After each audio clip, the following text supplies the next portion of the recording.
হালি তো কুরবান গরু তো লইস না। গরু হত্তর লইম ভাই, এবছর বেশি ঋণত আছি, গরু লইবার মতন সামর্থ্য আছে না ভাই। ও বেটা আর অবস্থা খারাপ তোর মতো, বেশি দেরি নত আছি, লই না পারে আমি গরু লই না ভাই।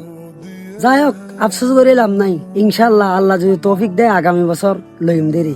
ইনশাআল্লাহ আল্লাহ যেন তোর হতা কবুল করে। আচ্ছা চল চা খাইতে দি, চা খাই গেছ। जागते थे नैना ও দুও চা দাও।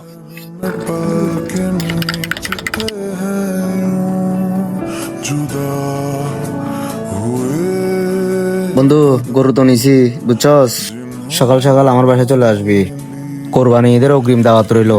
বন্ধু তুই দাওয়াত দিছস, আমি না আসি পারবো নাকি, কি বলছ? चलेंगे हरदम বদ্দা খালি এত কোরবান, গরু লইও না। এবছর তো অবস্থা বেশি খারাপ, লই না পারে। আজকে সমস্যা নাই, কোরবান তো আমি করি, সকালে চলে আইবা দেরি। আচ্ছা ঠিক আছে, তাহলে তোমার আর দুজনের কোরবানের দাওয়াত দিই বুঝছো না, ফজর ফজর চলে যাবে। ঠিক আছে ভাই, ঠিক আছে ভাই, ইনশাআল্লাহ। আল্লাহ হাফেজ। সামর্থ্য সবার একরকম হয় না, আর নিয়তি সবার জন্য সমান সুযোগ লিখে রাখে না।